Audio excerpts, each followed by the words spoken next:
বাংলাদেশের সবচেয়ে বড় চাঁদাবাজি হয় সড়ক পথে, কিন্তু যে ব্যক্তিটা চাঁদাবাজকে জায়েজ করতে চায়, চাঁদাবাজকে স্বীকৃতি দিতে চায়, তাকে আবারই হলো সড়ক পরিবহনের দায়িত্ব দেওয়া হয়েছে। তো আমরা তারেক রহমানের যে প্ল্যান, এই প্ল্যানের মধ্যে কি চাঁদাবাজদের পুনর্বাসন করার প্ল্যান দেখতে পাচ্ছি? সেটা তো আমরা দেখতে পাচ্ছি। এখন তো নির্বাচন হলো, তাহলে শহীদ ওসমান হাদি ভাই হত্যাকাণ্ডের বিচারের যে উদ্যোগ, এটা সরকার যারা গঠন করেছে এই পর্যন্ত আমরা কারো মাধ্যমেই দেখি নাই। প্রিয় সালাউদ্দিন ভাই, যা যা করেছেন, এখন বুলের কাজ হয় যারা আমাদের বিশেষত রিক্সাজীবী চালক ভাইরা রয়েছেন, তাদের কোথাও যদি ওয়াশরুমের প্রয়োজন হয়, সেটা আমরা ব্যবস্থা করতে পারি না।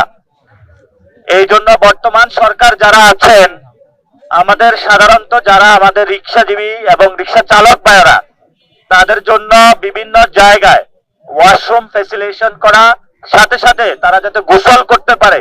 আপনি দেখবেন একজন রিক্সা চালক যিনি, উনি রাস্তার পাশে ঘুমিয়ে থাকে রিক্সার মধ্যে, তাহলে উনি গোসলটা করবে কোথায়?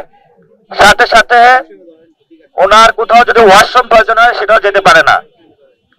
তো আমি আজকে এখানে যারা নেতৃবৃন্দ, তাদেরকে জিজ্ঞেস করলাম যে আপনারা এখানে কেন ইফতারের কর্মসূচির উদ্যোগটা নিয়েছেন। ওনারা আমাকে জানালো যে একজন রিক্সা চালক ভাই একটা 5 স্টার হোটেল বা 3 স্টার অথবা একটা রেস্টুরেন্টে গিয়ে ইফতার করার তার সুযোগ হয় না। বাংলাদেশটার কোথাও একজন রিক্সাজীবী ভাইয়ের জন্য কোথাও জায়গা নাই।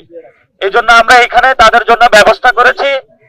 ওনারা সারাদিন রিক্সা চালিয়ে, ওনারা অধিকাংশ মানুষের রোজা রাখেন, এখানে এসে আমরা ইফতার করব একসাথে। প্রত্যেকটা দিন রিক্সা চালক ভাইরা এখানে আসবেন, ইফতার করবেন, এবং সমাজের যারা অন্যান্য শ্রমজীবী মানুষ রয়েছেন তারাও এখানে ইফতার করবেন ইনশাআল্লাহ।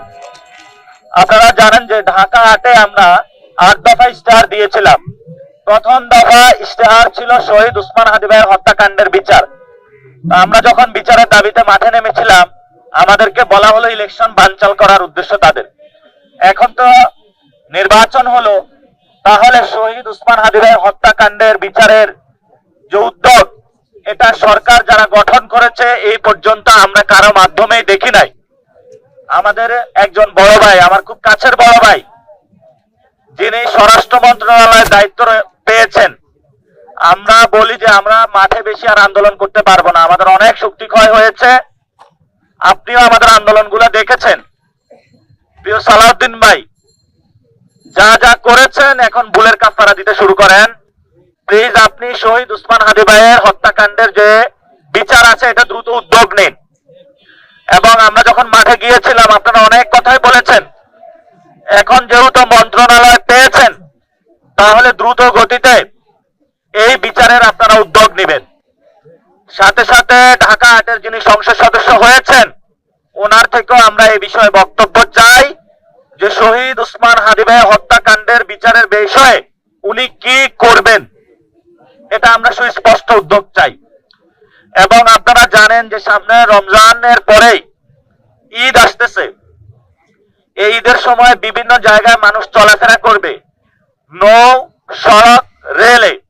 আপনারা জানেন রেলে অঢেল দুর্নীতি হয়েছিল। বর্তমানে যে মন্ত্রী এসেছে, সে এই দুর্নীতি চাঁদাবাজকে নতুন নাম দিয়েছে সমঝোতা। তো তার মাধ্যমে যে আমাদের রেলের উন্নয়ন হবে, সড়কের উন্নয়ন হবে, নৌ রুটের উন্নয়ন হবে, এটা আমরা আশা দেখি না। সে বাংলাদেশে চাঁদাবাজিকে স্বীকৃত দেওয়ার চেষ্টা চালাচ্ছে, হালাল করার চেষ্টা চালাচ্ছে। এ নয়ন রবিউল ইসলাম, সে খুনের মামলার আসামি, তাকে 3টা মন্ত্রণালয় দেওয়া হয়েছে। এখন আবারই সে বাংলাদেশে হলো চাঁদাবাজিকে হালাল করার চেষ্টা চালাচ্ছে। আমরা পুরো বাংলাদেশের মানুষকে বলবো, এই রবি যে দুর্বিসন্ধি নিয়ে আসছে, নতুন করে মির্জা আব্বাসের সাম্রাজ্যের দায়িত্ব নিতে চাচ্ছে। মির্জা আব্বাসের সাম্রাজ্যকে যেভাবে আমরা খান খান, এই রবিউল ইসলামের নয়নের যে চাঁদাবাজি, সন্ত্রাস, খুনের সন্ত্রাসের যে রাজত্ব আছে, এটাও কিন্তু আমরা খান খান করে দেবো ইনশাআল্লাহ।